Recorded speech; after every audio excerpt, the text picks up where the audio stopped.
여러분 안녕하세요. 개그맨 조원석입니다. 2023년 9월 6일 수요일입니다. 오늘은 지난 2018년 5월 30일 수요일에 제가 썼던 일기를 여러분께 읽어드리도록 하겠습니다.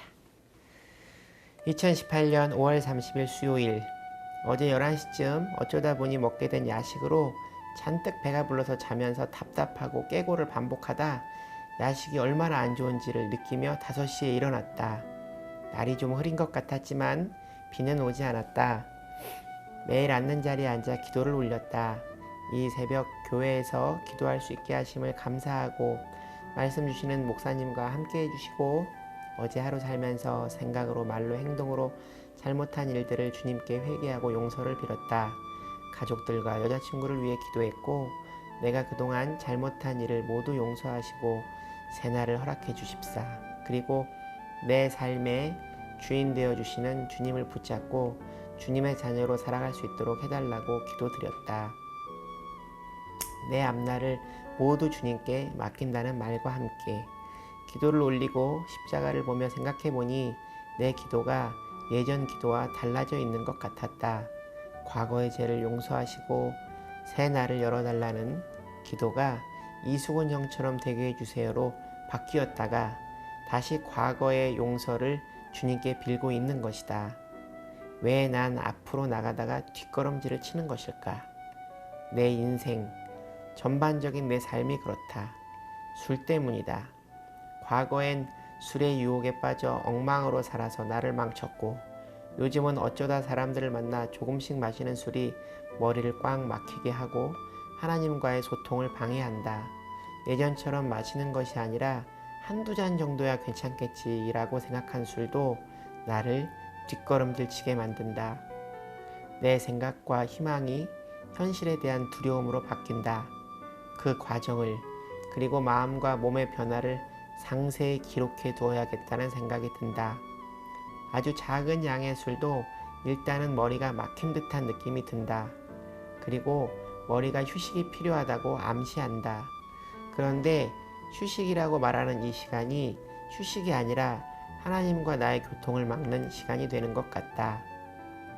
무의미하게 멍하게 있거나 자는 시간이 휴식이 아닌 미래에 대한 불안, 좌절, 그리고 내 의지와 상관없이 자꾸 과거의 생각들이 떠오른다. 그럴 때마다 주기도문을 외워서 쓸데없는 생각을 떨쳐내고는 하는데 그 주기도문이 술을 마신 후에 가슴의 두근거림을 없애고 그리고 마음을 편하게 해주었다. 하지만 주기도문의 영향이 내 머리에까지는 미치지 못한다. 그리고 주기도문을 외우는 일조차 잃어버리게 만들고 머릿속의 생각들이 자기 맘대로 또는 그냥 나쁜 생각 좀 하지 뭐 라고 흘러간다. 얼마 전 아침 5시의 기적이라는 책이 화제가 된 적이 있다. 새벽 5시에 일어나 무엇이든지 읽고 쓰라는 말들이 유행어처럼 번진 적이 있었다.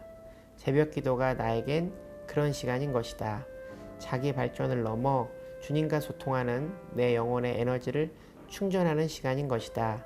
그런데 아주 조금의 술이라도 마시고 나면 머리가 꽉 막힌다. 새벽 기도에 나가 앉아는 있지만 머릿속까지 말씀이 들어오지 못한다. 잘은 모르겠지만 머리와 영혼 그리고 몸의 컨디션이 모두 하나인 것 같다.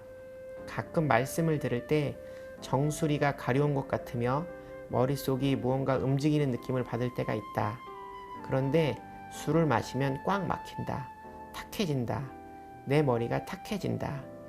그런 이유에서 주님과 나와의 소통의 끈이 끊어졌다.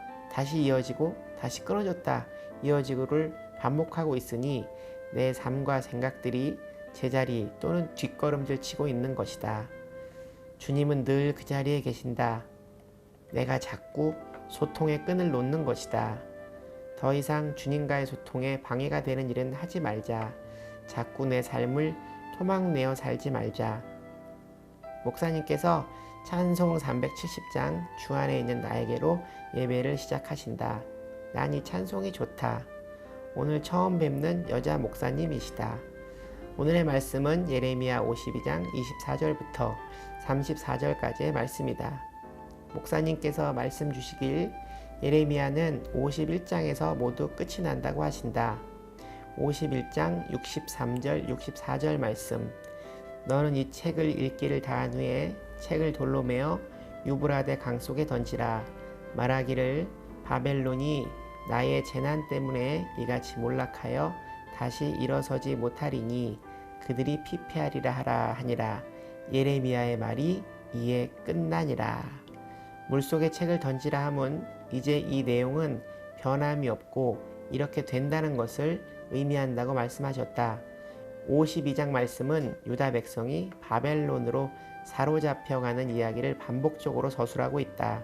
24절에서 27절 말씀에 하나님이 바벨론으로 가란 말을 듣지 않고 마지막까지 성 안에 숨어있던 사람들은 모두 죽임을 당한다. 하나님의 말씀에 믿음과 순종이 부족했기 때문이다. 목사님께서 말씀 주시길 이렇게 되게 해주세요 라고 기도하는 것이 아니라 모든 것을 주님 앞에 내려놓고 믿음과 순종으로 살아가라고 말씀 주셨다. 하나님께서 바벨론으로 가서 터를 잡고 자녀를 낳고 살아라 하셨다. 이때 바벨론으로 끌려간 유다 민족이 4,600명인데 훗날 10배에 달하는 수의 사람이 다시 돌아온다고 한다. 31절에 여호와긴 왕을 살려주신 이야기가 나오는데 한 민족을 대표하는 왕을 살려준다는 것은 그 민족의 회복의 역사를 주시려고 하는 것이다 라고 말씀 주셨다. 자꾸 내 일이 어긋난다고 실망하거나 좌절하지 말고 더 큰 길을 열어주시려는 하나님의 뜻으로 여기고 모든 걸 주님께 맡기고 기도하자. 주님, 저는 믿습니다. 오늘로 예레미야는 모두 끝이 났고 내일부터 예레미야 애가 말씀이 시작된다. 제가 처음 제가 섬기는 예능교회에 새벽기도 시간 들었던 말씀이 이 예레미야 말씀이었는데요. 오늘로 이 말씀이 끝이 났네요. 일기의 시작에 술에 대한 저의 생각을 자세히 정확히 기록을 해 두었습니다. 이렇게 술을 마시고 후회하고 또 술을 마시고 후회하고를 반복하던 저는 어느 날 하나님과 천일간의 금주 약속을 하고 그 약속을 지켜냅니다. 그런데 천일간의 금주 약속이 끝나고 나서 다시 술을 마시기 시작한 저는 이때보다 더 심각한 상태로 돌아갑니다.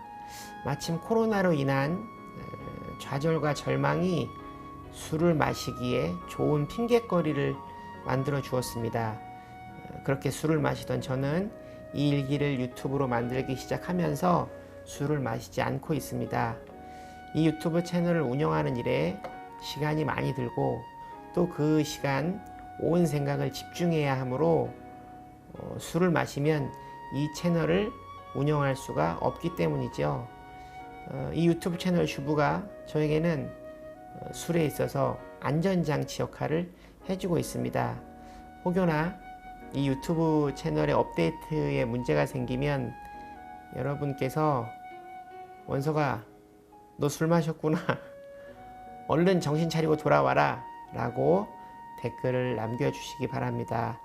그리고 제가 많은 책임감을 느낄 수 있도록 이 영상을 보시는 분들이 많아졌으면 하는 바람도 가져봅니다. 새벽기도 그리고 일기 그리고 유튜브 채널 주부가 저에게 아름다운 구속이 되어주기를 바랍니다. 김종서라는 가수가 부른 아름다운 구속이라는 노래가 있거든요. 시간 되시면 한번 들어보십시오. 오늘 일기는 여기까지입니다. 여러분 오늘 하루도 주님과 함께 동행하는 행복한 하루 되시기 바랍니다. 슈브 여러분 주님께 돌아오십시오.